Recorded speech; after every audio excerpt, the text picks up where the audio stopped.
देखो बच्चों, पिछले लेक्चर में हमने क्या किया था, ग्रुप एंड रिंग्स के बारे में किया था, बेसिक उसका। आगे मैं ग्रुप एंड रिंग्स के बारे में कुछ एग्जांपल आपको और करवा रहा हूँ। जैसे एक एग्जांपल आता है थर्ड रूट ऑफ यूनिटी या क्यूब रूट ऑफ यूनिटी, जिसको बोल दो ये क्यूब रूट ऑफ यूनिटी होता है। क्या खास बात होती है इसका, आपको पता होगा, ये ओमेगा होता है, इसकी 3 पावर करने पर फिर 1 आ जाता है। 3 पावर करने पर क्या आ जाएगा, 1। ठीक है, 4 पावर करोगे तो दोनों साइड 4, इस साइड क्या बन जाएगा, ओमेगा। दोनों साइड ओमेगा की मल्टीप्लाई कर दो, क्या हो गया, ओमेगा की पावर 4।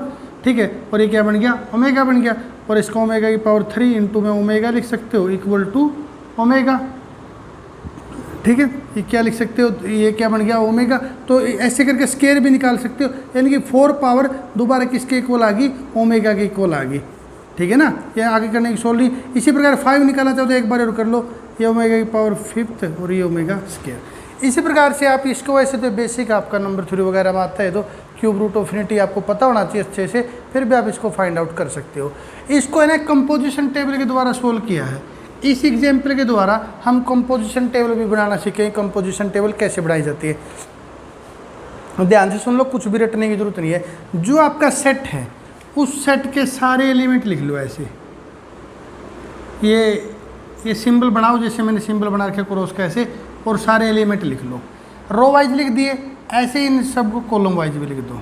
ठीक है, ध्यान सुन लेना। अब जब ग्रुप की बात आई है, ग्रुप की कंपोजिशन टेबल बनानी है, तो ग्रुप में एलिमेंट भी होंगे, और एलिमेंट होने के साथ साथ ग्रुप में एक ऑपरेशन भी होता है। मैंने आपको बता रखा है, ऑपरेशन एडिशन भी हो सकता है, मल्टीप्लिकेशन भी हो सकता है, या कोई स्पेशल टाइप का ऑपरेशन भी हो सकता है। अगर कुछ भी ना गिवन हो तो हमें मल्टीप्लिकेशन लेके चलना है। तो मान लो यहाँ पर दे रखे है मल्टीप्लिकेशन, अगर नहीं भी दे रखे तो आपने मल्टीप्लिकेशन लेके चलना है। मल्टीप्लिकेशन आप डॉट से भी रिप्रेजेंट कर सकते हो, क्रॉस से भी रिप्रेजेंट कर सकते हो, आपकी मर्जी है। डॉट से भी रिप्रेजेंट कर सकते हो, क्रॉस से भी रिप्रेजेंट कर सकते हो। मैं दोबारा बोल रहा हूँ, एक सेट है बच्चों, उस सेट के एलिमेंट को लिख लो आप। रो वाइज भी लिख लिया, कॉलम वाइज भी लिख लिया, और यहाँ जो बीच में स्पेस बच गया, यहाँ पर उनका ऑपरेशन लिख दो, जो भी ऑपरेशन है। अगर मल्टीप्लिकेशन है तो मल्टीप्लिकेशन लिख दो, एडिशन है तो एडिशन लिख दो, कुछ और ऑपरेशन है तो वो ऑपरेशन लिख दो, जो भी ऑपरेशन। ठीक है, अब जैसे नॉर्मली एक बच्चे के माइंड में क्वेश्चन आता है, सर 1 ओमेगा ओमेगा स्केयर, ये 3 एलिमेंट थे, तो हमने तीनों को रो वाइज लिख लिया। क्या ये ऑर्डरिंग नेसेसरी है कि इसी प्रकार से लिखी जाए, मतलब कोई एलिमेंट पहले नंबर पे तो उसको पहले नंबर पे लिखूं? कोई बच्चा ऐसे भी कह सकता है, सर मैं तो पहले ओमेगा को लिखूंगा, ओमेगा स्केयर को लिखूंगा। देखो बच्चों, यहाँ 2 बातें आती हैं, एक तो नॉलेज के लिए, एक एग्जाम के लिए। नॉलेज के लिए तो मैं आपको बताता हूँ लिख सकते हो या नहीं लिख सकते हो। ठीक है, एग्जाम में आपने लगभग वही पैटर्न फॉलो करना चाहिए जो जर्नल होता है, जो ऑर्डिनरी होता है, जो एग्जामिनर को देखते ही समझ में आ जाए। ठीक है, अब बात है नॉलेज के लिए, यस आप इसको चेंज कर सकते हो। आप चाहो तो पहले ओमेगा लिख लो, चाहो तो ओमेगा स्केयर लिख लो, किसी भी एलिमेंट को आप आगे पीछे लिख सकते हो। लेकिन बस एक कंडीशन है, जब इन एलिमेंट को आगे पीछे लिख दो तो कॉलम वाइज वही ऑर्डर रखना। जैसे मान लो यहाँ पर ओमेगा पहले लिख दिया, तो जब कॉलम वाइज लिखो तब भी ओमेगा पहले होना चाहिए। यानी कि जो ऑर्डर रो वाइज फॉलो करोगे वही ऑर्डर आप किसके वाइज फॉलो करोगे, कॉलम वाइज। ठीक बात है, वैसे आप आगे पीछे लिख सकते हो, ऐसे रटने की कोई जरूरत नहीं। ठीक है, आगे हम इसको ऐसे लाइन ना भी लगाएं कोई दिक्कत नहीं, एक बार समझने के लिए ऐसे लाइनिंग कर लेते हैं। ठीक है, ताकि आपको इजीली समझ में आ जाए मैं कैसे क्या बोल रहा हूँ। देखो इस कॉलम में आ जाओ, मतलब इस डब्बे में आगे, इसके ऊपर क्या 1 और इस साइड में क्या 1। तो देखो यहाँ हम कंपोजिशन टेबल बनाना सिखाता हूँ। फिर मैं बोल रहा हूँ ऐसे लिख लिया, ये हो गया। इस कॉर्नर में आ गए थे हम, इस कॉर्नर के ऊपर क्या 1 और क्या है, ये भी 1, और ऑपरेशन क्या मल्टीप्लाई, तो दोनों की मल्टीप्लाई कर दो। 1 × 1 क्या होगा, 1। इस जो बॉक्स के ऊपर क्या है, ओमेगा, और बाहर देखना बिल्कुल जो अपनी मर्जी से लिखे थे, जो एलिमेंट जो इस टेबल से बाहर हैं, ऐसे लिख देते हैं ना, जो इस टेबल से बाहर हैं, ये इनको देखना आपने। देखिए ऊपर ओमेगा, इस साइड 1, तो मल्टीप्लाई क्या हो जाए, क्योंकि ऑपरेशन मल्टीप्लाई तो मल्टीप्लाई करना। यहाँ ऊपर ओमेगा स्केयर, यहाँ 1 ओमेगा स्केयर, यहाँ ओमेगा मल्टीप्लाई करनी है, यहाँ ऊपर ओमेगा, और इस साइड भी बाहर देखना बिल्कुल बाहर ओमेगा स्केयर, और फिर ये ओमेगा स्केयर, और इस साइड ओमेगा ओमेगा क्यूब जो कि इक्वल टू 1 होता है।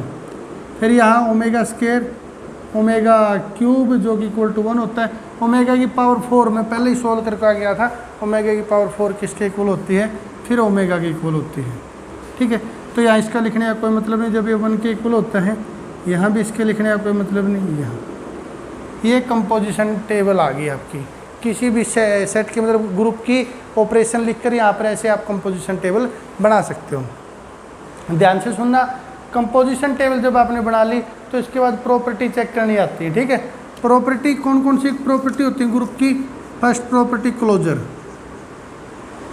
क्लोजर प्रॉपर्टी सारे एलिमेंट मतलब अपने सेट से होने चाहिए कि यानी कि 2 एलिमेंट ऑपरेट करूँ आंसर। तो इस टेबल की फॉर्म में क्लोजर कैसे चेक करते हैं? टेबल की फॉर्म में चेक करते हैं जितने ये नए एलिमेंट आए हैं, जितने ये नए एलिमेंट आए हैं ऑपरेट होके, ये सारे इन 3 में से ही आने चाहिए, यानी कि 3 ही बार बार रिपीटेशन होने चाहिए, इनसे अलग कुछ नहीं आना चाहिए। तो देखो इनसे अलग कुछ नहीं आया ना। अगर ऐसा कोई भी एलिमेंट आ गया जो पहले इस लाइनिंग में नहीं था, इस सेट में नहीं था, तो फिर वो क्लोजर प्रॉपर्टी होल्ड नहीं करेगा। उसके बाद एसोसिएट्स प्रॉपर्टी क्लियरली होल्ड करती है आप, क्योंकि नंबर सिस्टम में मैंने पहले बताया था। फिर आपकी आइडेंटिटी, आइडेंटिटी इस कंपोजिशन टेबल के अकॉर्डिंग जब आपने देखना हो, कोई एक कॉलम और रो कॉलम कोरस्पॉन्डिंग वही रो वही कॉलम होना चाहिए जिसके कोरस्पॉन्डिंग कोई भी एलिमेंट चेंज ना हुआ हो। देखो पहली रो ऐसी है जिसके कोरस्पॉन्डिंग कोई एलिमेंट चेंज नहीं हुआ। कैसे चेंज नहीं हुआ? 1 का आंसर क्या? 1, ओमेगा का ओमेगा और ओमेगा स्क्वायर का ओमेगा स्क्वायर। पहला कॉलम भी ऐसा ही है, 1 का 1, ओमेगा का ओमेगा, ओमेगा स्क्वायर। तो पहले कॉलम में भी कोई एलिमेंट चेंज नहीं हुआ, रो में भी कोई एलिमेंट चेंज नहीं हुआ। तो इस वजह से ये जो भी इस कॉलम और रो की कोरस्पॉन्डिंग एंट्री होगी 1, वो आपकी क्या बन जाएगी? आइडेंटिटी। ठीक है, फिर क्या देखते हैं? इनवर्स। इनवर्स देखो, इनवर्स ये है कि प्रत्येक रो, देखो मैं एक बार इसको हटा देता हूँ, ऐसे लिखा है, प्रत्येक रो और प्रत्येक कॉलम में एक बार आइडेंटिटी एलिमेंट तो चेक हो चुका है, तो एक बार आइडेंटिटी जरूर आनी चाहिए। बच्चों मैंने आपके सामने दोबारा टेबल लिख दी, फिर समझा रहा हूँ कैसे होगा। आपने देखना है कि इनवर्स होल्ड करता है नहीं, आइडेंटिटी पहले ढूंढ ली, 1 इसकी आइडेंटिटी है। तो आप देखो प्रत्येक रो में एक बार आइडेंटिटी आनी चाहिए। यहाँ भी है, इस रो में भी है, इस रो में भी है, इस रो में ये रही, इसमें ये है और इसमें ये है। तो अगर प्रत्येक रो और प्रत्येक कॉलम में अगर आइडेंटिटी आ गई तो इसका मतलब प्रत्येक एलिमेंट का इन्वर्स है। इन्वर्स ढूंढो कैसे? जैसे किसी बच्चे ने ओमेगा का इन्वर्स ढूंढना है तो ओमेगा की रो में चले जाओ और जहाँ पर आइडेंटिटी मिले वहाँ रुक जाओ। ध्यान सुनना, ओमेगा का अगर इन्वर्स ढूंढना है तो ओमेगा की रो में चले जाओ, जहाँ आइडेंटिटी मिले वहाँ रुक जाओ, फिर ऊपर चले जाओ और ऊपर वाला जो एलिमेंट है ये इसका क्या है? इन्वर्स। यानी कि इसका इन्वर्स ढूंढना है तो इसकी आप डायरेक्शन में चले जाओ और जहाँ पर आइडेंटिटी मिले वहाँ रुक जाओ और उसके ऊपर चले जाओ, यानी कि ओमेगा स्क्वायर का इन्वर्स कौन है? ओमेगा। ये बच्चे के माइंड में आता है कि सर ये तो कर लिया हमने, लेकिन लिखेंगे कैसे पेपर में? क्लोजर तो लिख दोगा clearly all element belongs to set the closure property, so closure property जोल्ड। इन्वर्स जब आपने एक बार चेक कर लिया ना तो लिखना तो बहुत आसान है। आप ऐसे लिखने की जरूरत नहीं है कि प्रत्येक रो में आइडेंटिटी ये वो। लिखो कैसे? ये 1 is inverse of 1 is 1। Identity तो ऑलवेज खुद का इन्वर्स होती है, उसमें तो कोई प्रॉब्लम नहीं। आपने देख लिया, आपके क्या देख लिया? ओमेगा का इन्वर्स कौन है? Omega square. तो वर्डिंग में लिख दोगे inverse of omega is omega square, ऐसे लिख दोगे आप।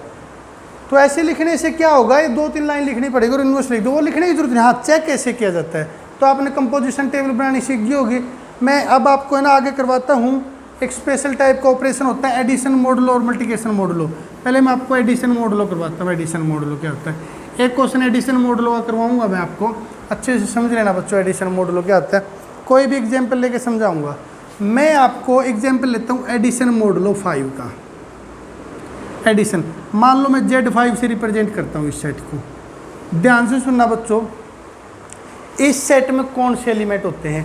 एडिशन मॉडुलो में 0, 1, 2, 3, 4 ये एलिमेंट होते हैं। समझ गए होगे? जब एडिशन मॉडुलो 7 होगा तो क्या होगा? 0 से 6। एडिशन मॉडुलो 10 होगा तो 0 से 9, जितना भी होगा 0 से उससे 1 कम तक ये एलिमेंट होते हैं। ठीक है, अब आपको सेट पता चल गया। ठीक है, अब सेट पता चलने के बाद आप पूछोगे सर इसका ऑपरेशन क्या है? मैं कहूँ इसका ऑपरेशन एडिशन मॉडुलो 5 है। ठीक बात है।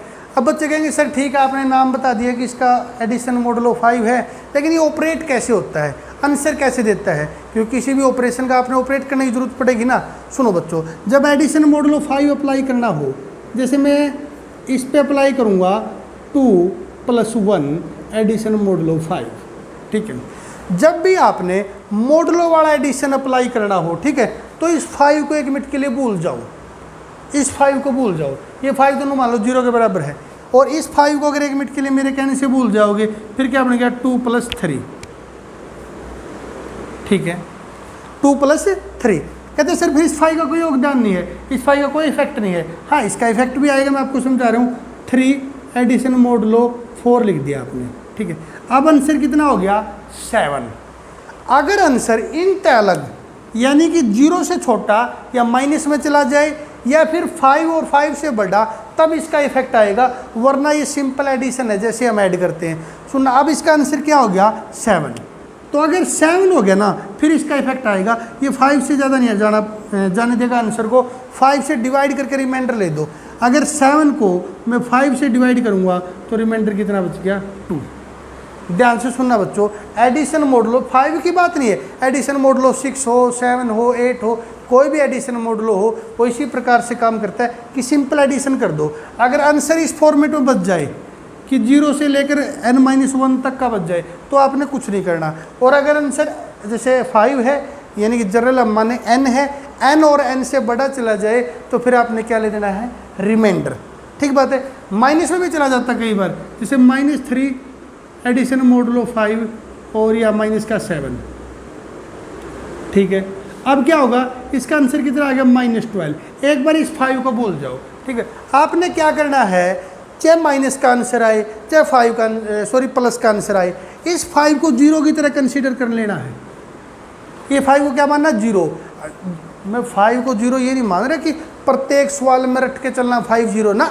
अगर एडिशन मोडुलो 6 है तो 6 को 0 मान लेना है, एडिशन मोडुलो 7 तो 7 को 0 मान लेना है, यानी कि जो भी एडिशन मोडुलो है वो 0 की तरह कंसीडर होगा। अब आपने -12 तो चाहिए नहीं, आपने तो आंसर इस फॉर्मेट में चाहिए। तो अगर माइनस का है तो 5 को जोड़ना शुरू कर दो जब तक ये आने आता। मैं इसमें 5 जोड़ूंगा तो आंसर कितना आ गया -7। इस फॉर्मेट में तो अभी भी नहीं आया, फिर 5 ऐड कर दो, अब कितना आ गया -2। इस फॉर्मेट में अब भी नहीं आया तो फिर 5 ऐड कर दो, क्योंकि जो भी एडिशन मोडुलो वो 0 की तरह काम करेगा। 3 अब आ गया इस फॉर्मेट में, अब छोड़ दो। अगर ये प्लस का 5 होता, क्या होता, प्लस का 5, तो फिर माइनस करना शुरू कर दो, क्योंकि जो मोडुलो है वो 0 की तरह काम करेगा, तो माइनस करना शुरू कर दो। 12 में से 5 माइनस किया 7, अब भी नहीं आया इस फॉर्मेट में, तो फिर 5 माइनस कर दो। जो भी मोडुलो है, यहाँ 5 है तो मैं 5 का एग्जाम्पल लेके चल रहा हूँ, 2 अब आ गया। यानी कि पॉजिटिव है तो उस जो भी मोडुलो उसको माइनस करना शुरू कर दो, नेगेटिव तो उसको ऐड करना शुरू कर दो, तो इस फॉर्मेट में आ जाएगा, वही एलिमेंट आपका माना जाएगा। अब ऑपरेशन वैसे नेगेटिव वाले की जरूरत कम पड़ती है, बट नॉलेज के लिए आपको पता होना चाहिए। बट ये ऑपरेशन आपने अप्लाई करना आ गया होगा। अब इसको ये जो सेट होता है, इस एडिशन मोडुलो 5 के कोरस्पॉन्डिंग ग्रुप बनता है। ये मैं आपको प्रूफ करके दिखाता हूँ। इसके लिए मैं आपको टेबल बनाता हूँ, टेबल बना के मैं आपको प्रूफ करके दिखाऊंगा कि ये जो ग्रुप है, ये जो सेट है एडिशन मोडुलो 5 के विद रिस्पेक्ट टू, ये जो सेट है एडिशन मोडुलो 5 के विद रिस्पेक्ट टू ग्रुप बनेगा। उसके लिए टेबल का ही सहारा लेंगे हम, टेबल से करवाऊंगा मैं आपको। सबसे पहले आप इसके जो एलिमेंट है उनको रो वाइज लिख लो। 0 1 2 3 4 लिख लिया। सेम कॉलम वाइज भी लिख लो, 0 1 2 3 4। मिस्टेक ना कर दो, ऐसे कर लो। इसलिए ऐसे कोई ज़रूरी नहीं ऐसे लाइन करना।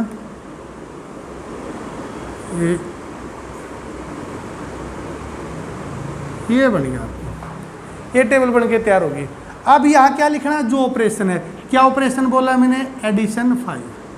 ठीक है बच्चों, मैंने पहले से आपको अच्छे से समझा दिया, इस वजह से अब कुछ नहीं। एडिशन मोडुलो 5 कुछ नहीं है, वो जस्ट एडिशन है। आप ऐड करते जाओ, जब आंसर 5 से ज़्यादा चले जाए तब रिमाइंडर लेना, वरना इसका कोई इफेक्ट नहीं आएगा। 0 + 0 0, या इस साइड 0 ऊपर से 1 1 2 3 4, या 1 + 0 1 1 + 1 2 3 4। कितना चला गया 5 आंसर नहीं लेना, 4 तक लेना है। जैसे ही 5 चला गया, 5 को माइनस कर दो या रिमाइंडर ले दो। 5 को 5 से डिवाइड करो, रिमाइंडर कितना बच गया 0।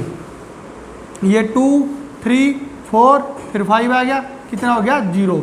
ये 2 और 4 6 को 5 से डिवाइड करो तो रिमाइंडर कितना बचेगा 1। फिर 3 4 5 6, यहाँ 5 आ गया ना तो रिमाइंडर ले दो, कितना रिमाइंडर 1। या 6 आ गया, रिमाइंडर ले दो, कितना रिमाइंडर कितना आएगा यहाँ 0। या 6 पे रिमाइंडर कितना 1, और 7 पे कितना आएगा 2। या 4 5 रिमाइंडर 0 6 रिमाइंडर 2, और ये कितना बन जाएगा 7 रिमाइंडर 6 रिमाइंडर 1 7 रिमाइंडर 2, और ये 8 रिमाइंडर 3, ये आपका आ गया। तो आपने अपने कौन सी प्रॉपर्टी चेक करनी, सबसे पहले क्लोजर, ठीक है। आप लिखोगे ऑल एलिमेंट ऑफ टेबल, सीधा लिख सकते हो, नो प्रॉब्लम, ऑल एलिमेंट्स या objects, elements of table belongs to set, so closure property is holds, कि सारे एलिमेंट्स टेबल में जो भी एलिमेंट हैं वो सारे सेट में बिलोंग करते हैं, तो इस वजह से क्लोजर प्रॉपर्टी क्या होगी, होल्ड्स। इसके बाद जो प्रॉपर्टी आती है वो आपकी कौन सी है, इसके बाद की जो प्रॉपर्टी आपकी वो एसोसिएट्स है। और मैंने बता रखा है एसोसिएटिविटी जो प्रॉपर्टी होती है वो नंबर सिस्टम में कभी फेल नहीं होती, ना अबेलियन प्रॉपर्टी कभी फेल होती जो कॉम्यूटेटिव प्रॉपर्टी होती है, तो उसकी आप क्लियरली लिख सकते हैं, नो प्रॉब्लम। फिर आती है इसके बाद आइडेंटिटी। मैंने बताया था आपको कि प्रत्येक रो में आइडेंटिटी कौन हो गया, अब इसकी 0, ठीक है।